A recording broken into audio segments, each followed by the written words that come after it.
Hi friends, आज हम linear programming problem की लेक्चर सीरीज का आज हम लेक्चर 8 स्टार्ट करेंगे। जैसा कि प्रीवियस लेक्चर्स में हम किसी लीनियर प्रोग्रामिंग प्रॉब्लम को graphical method, simplex method, two phase method, big a method से कैसे सोल्व करते हैं वो सारा का सारा काम हम पढ़ के आ चुके हैं।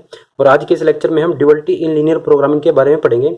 ये कंसेप्ट साथियों CSIR net point of view काफ़ी इंपॉर्टेंट है, क्योंकि कई बार देखा गया है कि CSIR नेट में इस कंसेप्ट से डायरेक्ट क्वेश्चन आए हैं।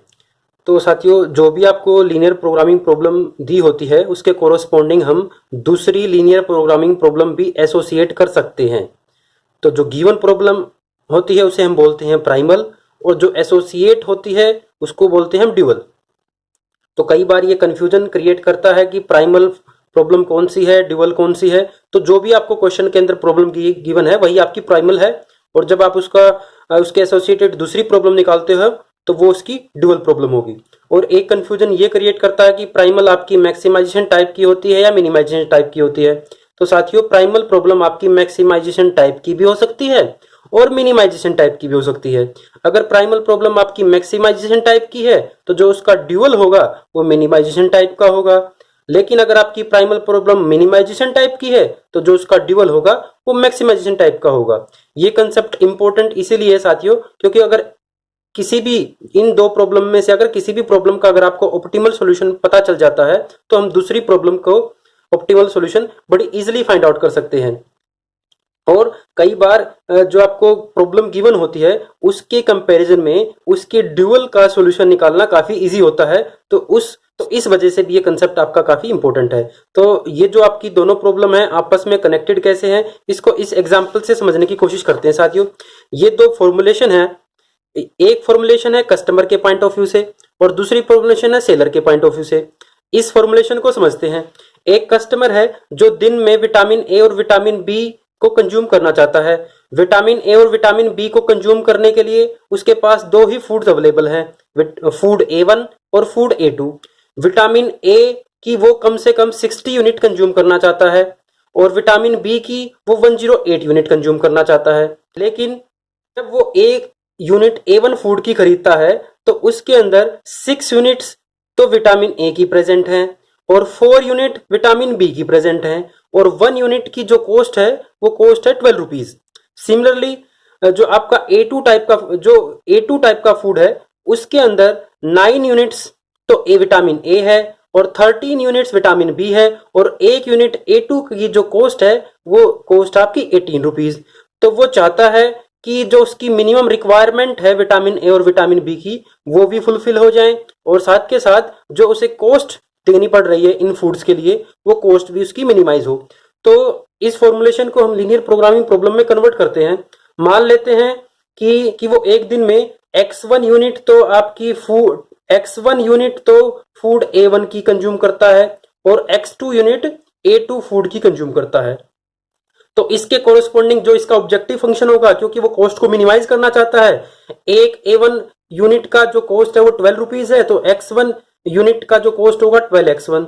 Similarly plus 18x2। x1 unit A1 food की कंज्यूम करता है और x2 यूनिट अगर A2 फूड की कंज्यूम करता है तो वो चाहता है कि जो विटामिन ए है, विटामिन ए की वो 60 यूनिट तो एटलीस्ट कंप्लीट कंज्यूम कर ही ले।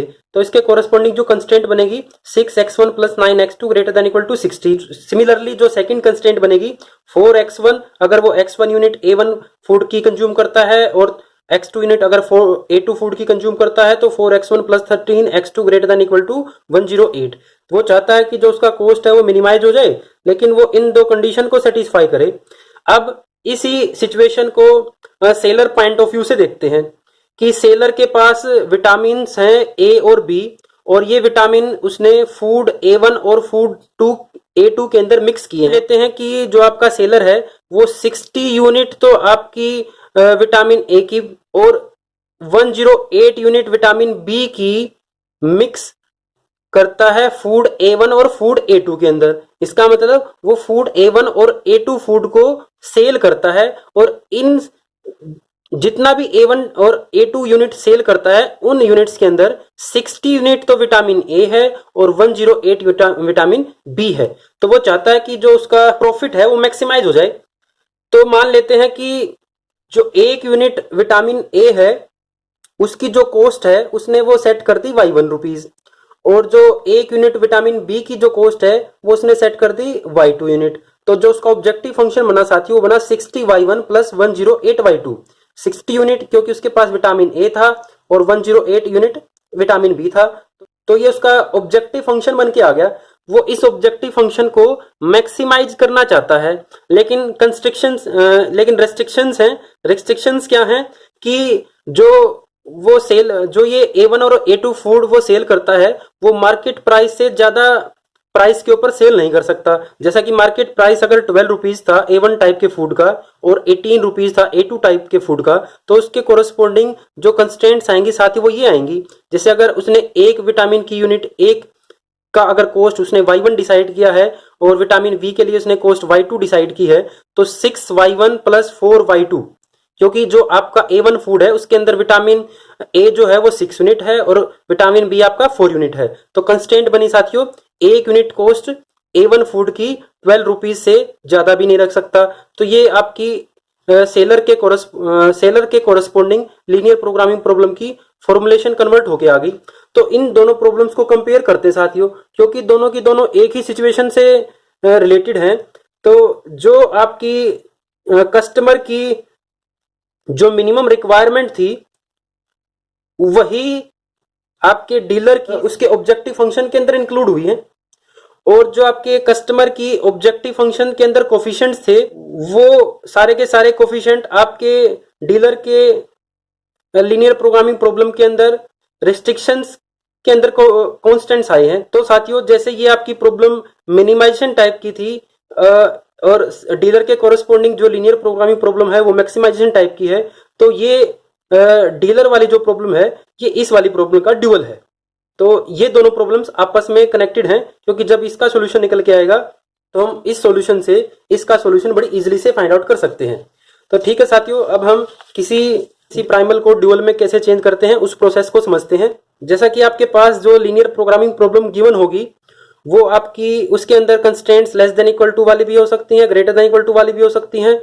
तो इस टाइप की लीनियर प्रोग्रामिंग प्रॉब्लम जिसमें आपकी जो कंस्ट्रेंट्स हैं वो मिक्स हो, कि आपकी इनइक्वलिटीज किसी भी फॉर्म की और इक्वेशन भी हो तो और अनरिस्ट्रिक्टेड वेरिएबल भी हो, तो उसी को हम उस प्रॉब्लम का ड्यूअल कैसे निकालते हैं वो देखते हैं। सबसे पहला स्टेप है साथियों, जो भी आपको लीनियर प्रोग्रामिंग प्रॉब्लम गिवन है उसकी स्टैंडर्ड प्राइमल फॉर्म बनाना, वो आपके ऊपर डिपेंड करता है। जैसे कि मैं अगर इस प्रॉब्लम को लूं, ये आपके पास एक प्रॉब्लम गिवन है, यहाँ पर इस ZX को मिनिमाइज करना है और ये आपके पास कंस्ट्रेंट्स हैं। इन कंस्ट्रेंट्स के अंदर ग्रेटर देन वाली इनक्वलिटी भी आई है, लेस देन इक्वल टू वाली भी आई है और इक्वेशन भी आई है। तो सबसे पहला स्टेप होता है आपकी जो प्रॉब्लम है उसको स्टैंडर्ड प्राइमल फॉर्म में कन्वर्ट करना। जैसा मैंने अभी आपको बताया कि किसी भी स्टैंडर्ड प्राइमल फॉर्म दो फॉर्म की हो सकती है, मैक्सिमाइजेशन फॉर्म की, मिनिमाइजेशन फॉर्म की। ये आपके ऊपर डिपेंड करता है कि आप इसको मैक्सिमाइजेशन फॉर्म में कन्वर्ट करते हो या मिनिमाइजेशन फॉर्म में कन्वर्ट करते हो। अभी एक बार हम इसे मैक्सिमाइजेशन फॉर्म में कन्वर्ट करते हैं, बाद में फिर इसे मिनिमाइजेशन फॉर्म में कन्वर्ट करके इसका ड्यूअल निकालेंगे। तो जब आप इसको मैक्सिमाइजेशन फॉर्म में कन्वर्ट करोगे, यानी कि हम अब इसकी स्टैंडर्ड पहले हम इसकी स्टैंडर्ड प्राइमल फॉर्म बनाने जा रहे हैं, उसके बाद इसका ड्यूअल निकालना सीखेंगे कि कैसे निकालते हैं। तो स्टैंडर्ड फॉर्म बनाने के लिए स्टैंडर्ड फॉर्म की कुछ कंडीशंस होती हैं कि आपका ऑब्जेक्टिव फंक्शन मैक्सिमाइजेशन टाइप का हो और सारी की सारी जो कंस्ट्रेंट्स हैं वो less than equal to type की हो। तो यहाँ पर अभी तो आपकी constraint less than equal to type की सारी नहीं है और आपका ऑब्जेक्टिव फंक्शन भी मैक्सिमाइजेशन टाइप का नहीं है। तो इसको हमने पहले इस ऑब्जेक्टिव फंक्शन को मैक्सिमाइजेशन फॉर्म में कन्वर्ट किया, नेगेटिव से मल्टीप्लाई करके -2x2 प्लस -5x3, और यहाँ पर x1 का कोफिशिएंट इस प्रॉब्लम के अंदर 0 है। और जो आपकी ग्रेटर देन वाली कंस्ट्रेंट्स है इसको हमें लेस देन इक्वल टू वाली में कन्वर्ट करना है, तो दोनों तरफ हम नेगेटिव से मल्टीप्लाई कर देंगे। नेगेटिव से मल्टीप्लाई करोगे तो -(x1 + x2) less than equal to -2। इस कंस्ट्रेंट के कोरस्पोंडिंग ये आपकी कंस्ट्रेंट आई है लेस देन इक्वल टू वाली। इसको चेंज करने की जरूरत नहीं है क्योंकि ये पहले ही इस फॉर्म में है। लेकिन जो आपकी इक्वेशन है, इक्वेशन को हम पहले x1 - x2 + 3x3 को एक बार तो लेस देन इक्वल टू 6 लिखेंगे और एक बार ग्रेटर देन इक्वल टू 6 लिखेंगे। इक्वेशन, इस बात का मतलब इक्वेशन के कोरस्पोंडिंग दो कंस्ट्रेंट्स आएंगी। एक जो constraint less than equal to वाली है वो तो पहले ही स्टैंडर्ड फॉर्म में है, लेकिन जो ग्रेटर देन वाली है उसको हम इसके जैसे हमने इसको कन्वर्ट किया ऐसे ही इसको कन्वर्ट करेंगे, पूरी की पूरी कंस्टेंट को हम नेगेटिव से मल्टीप्लाई करके एक नई कंस्टेंट बना देंगे। अब जो आपका ऑब्जेक्टिव फंक्शन था वो मैक्सिमाइजेशन टाइप का बन चुका है और आपकी सारी की सारी constant less than equal to की फॉर्म में है। इसका मतलब जो आपकी गिवन प्रॉब्लम थी उसकी स्टैंडर्ड प्राइमल फॉर्म ऑब्टेन्ड होके आ चुकी है। तो अब इस प्राइमल फॉर्म का साथियों हमें ड्यूअल निकालना है। ड्यूअल निकालने के लिए से आपका जो ऑब्जेक्टिव फंक्शन है प्राइमल के अंदर वो मैक्सिमाइजेशन टाइप का है, तो ड्यूअल जब आप इस लीनियर प्रोग्रामिंग प्रॉब्लम का ड्यूअल निकालोगे उसके अंदर जो ऑब्जेक्टिव फंक्शन होगा वो मिनिमाइजेशन टाइप का होगा। और मिनिमाइजेशन फंक्शन जो होगा उसके अंदर जैसे अगर अभी आपकी कंस्ट्रेंट्स कितनी है 1 2 3 4, तो आपको 4 ही वेरिएबल इंक्लूड करने पड़ेंगे y1 y2 y3 y4। अब इस y1 y2 y3 y4 के जो कोफिशिएंट होंगे वो डिसाइड करेंगे जो आपके प्राइमल के अंदर जो ये आपके बीआईज थे -2 6 6 -6, तो -2 y1 जो पहली कंस्टेंट के कोरस्पोंडिंग जो कांस्टेंट है -2 y1 plus 6 y2 plus 6 y3 और -6 y4, ये आपका ऑब्जेक्टिव फंक्शन बन के आ गया ड्यूअल्स का, इस लीनियर प्रोग्रामिंग प्रॉब्लम की ड्यूअल का। अब कंस्टेंट्स बनानी है। कंस्टेंट बनेंगे साथियों जो आपके x1 के कोफिशिएंट्स हैं सभी कंस्टेंट्स के अंदर, उन सभी कोफिशिएंट्स को हम y पहली कंस्टेंट के कोफिशिएंट को y1 से मल्टीप्लाई करेंगे, दूसरी को y2 से, तीसरी को y3 से, फोर्थ को y4 से। तो -1 y1 plus 2 y2 plus 3 y3 plus 2 y2 plus y3 minus y4 greater than equal to x1 का कोफिशिएंट आपके मैक्सिमम zx के अंदर तो था ही नहीं, तो इसलिए यहां पर 0 आ गया। सिमिलरली सेकंड जो आपका वेरिएबल था उसके कोरस्पोंडिंग हम सेकंड कंस्ट्रक्ट बनाते हैं। x2 का कोफिशिएंट -1 है तो -1 y1 plus y2 minus y3 plus y4 greater than equal to जो आपका x2 का कोफिशिएंट ऑब्जेक्टिव फंक्शन के अंदर है -2। सिमिलरली आपका साथियों जो आपकी थर्ड कंस्ट्रेंट है वो बन के आ जाएगी। अब जो बात नोट करने वाली है, जैसा किसी आपकी जो लीनियर प्रोग्रामिंग प्रॉब्लम थी उसके अंदर 3 कंस्ट्रेंट थी, तो आपकी ड्यूअल के अंदर 3 ही वेरिएबल होंगे। तो लेकिन अभी हमारे पास वेरिएबल 4 है, तो इन 4 वेरिएबल में से हमें 2 वेरिएबल को इकट्ठा करना है और वो वेरिएबल इकट्ठे होंगे साथियों y3 और y4, क्योंकि जो आपकी थर्ड कंस्ट्रेंट थी उसी को हमने क्योंकि वो इक्वलिटी टाइप की थी उसको हमने लेस देन इक्वल टू उसको हमने 2 कंस्ट्रेंट्स में ब्रेक किया था। तो y3 और y4 को इकट्ठा करके हम लिख देंगे 6 कॉमन ले लिया y3 माइनस y4 और फिर हम इसे नए वेरिएबल से रिप्लेस कर देंगे, y3 माइनस y4 की जगह लिख देंगे y5। और अब आपकी लीनियर प्रोग्रामिंग प्रॉब्लम में 3 ही वेरिएबल हैं y1 y2 y5, लेकिन जो आपका y5 है वो अनरिस्ट्रिक्टेड इन साइन है। इस बात का मतलब अगर आपकी गिवन प्राइमल प्रॉब्लम के अंदर अगर कोई इक्वेशन है तो उसके कोरस्पोंडिंग जो वेरिएबल होगा वो आपका अनरेस्ट्रिक्टेड होगा। सिमिलरली आप इन इक्वेशंस में भी y3 माइनस y4 को इकट्ठा करके उसके लिए उसकी जगह आप y5 को रिप्लेस कर सकते हो। जैसा कि मैंने अभी आपको फर्स्ट स्टेप में बताया कि आपके चॉइस के ऊपर डिपेंड होता है कि आप जो गिवन प्राइमल प्रॉब्लम है उसकी स्टैंडर्ड प्राइमल फॉर्म कौन सी बनाते हो। एक बार अब हम इसकी मिनिमाइजेशन वाली फॉर्म बनाते हैं। जब आपकी मिनिमाइजेशन वाली फॉर्म बनाओगे तो पहले ऑब्जेक्टिव फंक्शन मिनिमाइजेशन फॉर्म का तो है ही, अब लेकिन हमें सारी की सारी जो कंस्ट्रेंट्स हैं वो greater than equal to type की चाहिए, तो अब इन सारी की सारी कंस्ट्रेंट्स को हम ग्रेटर देन इक्वल टू वाली फॉर्म में कन्वर्ट करेंगे। ग्रेटर देन वाली इक्वल टू की फॉर्म में कन्वर्ट करोगे तो जो पहले अब तक ऑब्जेक्टिव फंक्शन तो एज इट इज रहेगा -2x2 प्लस 5x3, और जो कंस्ट्रेंट बनेगी साथ ही वो बनेगी x1 plus x2 greater than equal to 2, तो ये तो एज इट इज क्योंकि इसके अंदर आपका greater than equal to sign है।